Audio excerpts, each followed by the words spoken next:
MTA is committed to providing you the best in transit, and we're interested in your thoughts about MTA services. That's why we feature a segment called Ask the MTA.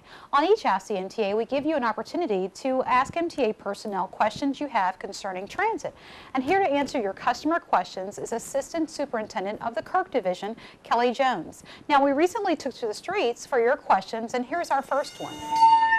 My name is Tyrone Fields. I'm from Southwest Baltimore, and my question is, would you please put a map of each stop on each bus? So we have a question about how logistically can we put a map of each bus stop or each bus route.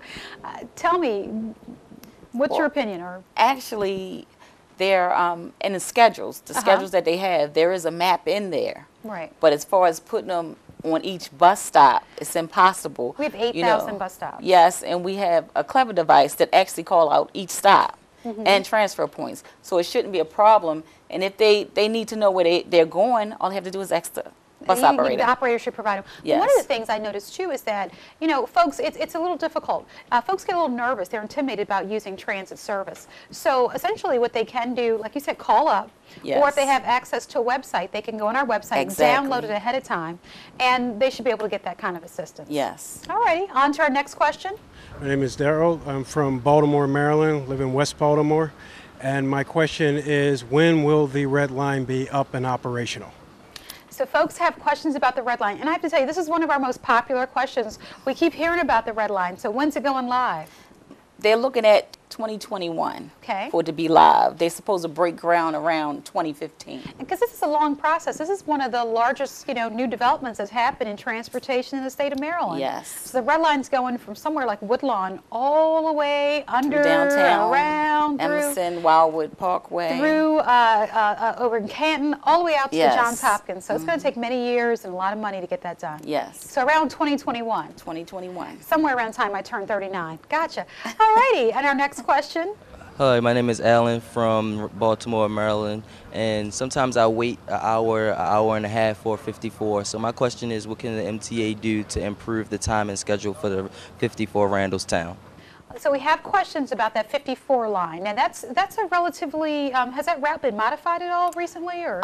Basically, they run 15 minutes apart from Penn Station, but up to Randallstown, Milford Mill, it's a half an hour to Randallstown, but it's still 15 minutes from Milford Mill. Okay, so we do sometimes, I mean, there are a lot of things that happen, traffic, rush hour, peak times that can affect that ride. It's a busy time, especially going out. But one of the things, if somebody's having problems or the bus is late, can they call, or they should call and maybe let customer service know so they can track the route to see if there are any issues on the route? Yes, they can actually track buses. They have tracking system on them, so they can tell if the bus is running late. Yeah, and I know MTA is introducing a next bus system where they're maybe in the next couple of years looking at ways in which they can, help customers figure out where they're when and where their buses are located. Yes.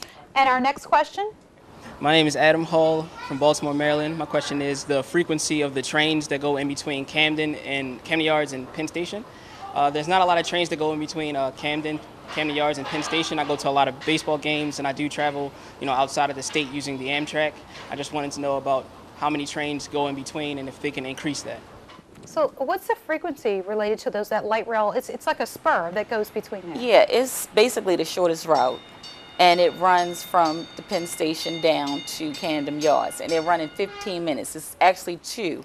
It's one car going north, one car going south. Every 15 minutes? Every 15 minutes. Okay, and that's the frequency because there's not a lot of ridership on that. Yes, actually, a person is just like being at the airport. You have to get there an hour early. They get to the Penn an hour early. Sounds great. And our next question. My name is Ivan Bremerman, and I am from the Waverly neighborhood. Can MTA put more hybrid buses? That will help the environment and will help everybody else. It's amazing because that is the way that we're going. So what's going on with the hybrid buses? Well, actually, it's wonderful. They're quiet. They are quiet. And it's nice to see that it's quiet. But around 2018, we expect to have the whole fleet as hybrid buses. Because right now, every year we're rolling out more and more of the hybrid buses. Yes. And they're fuel efficient and they're beautiful buses. I mean, it's interesting to say beautiful buses, but these are really beautiful buses. Yes, they are. Wonderful. Our next two questions were received by email. Our first one is from Margaret Winters of Baltimore. Margaret writes, I've been riding MTA for many years and have often wondered about the buses I see parked at the end of some of the bus lines. Now, what's the purpose of this? Is this a lunch break for the bus operators or bus drivers, or does this stopover serve a schedule function for the buses within the MTA system? It is a layover. It's a layover for the operators. Basically, they'll leave on their scheduled time. Sometimes there is a restroom at the end of the line where they can use it, you know, but once it's time for them to go on their scheduled time, they'll leave at that time. And that's a really important function for operators to have that downtime to kind of switch or, you know, kind of reassess their afternoon. Yes. Sounds great. And our other email question is from a Baltimore City school student named Saritha. She writes, I've been hearing about a new pass that MTA will be issuing students this school year. What is it and how does it work? So there's this new S-Pass. Tell them a little bit about what this S-Pass is. The S-Pass basically will help them as far as from 6 in the morning to 8 at night. Exactly. They'll be able to ride the bus without any transfers. It is not a hassle. You know, the operator will be able to, they'll get to swipe it and they can continue on.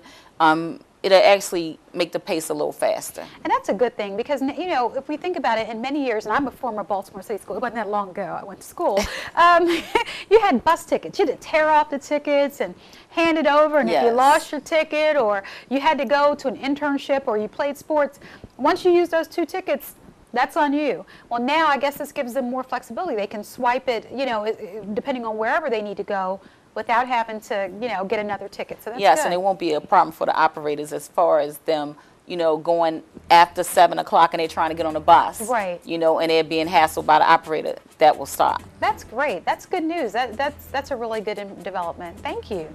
Now, if you have any questions you'd like to ask the MTA, visit the MTA television show link at mta.maryland.gov or drop us a line or check us out on Facebook or Twitter.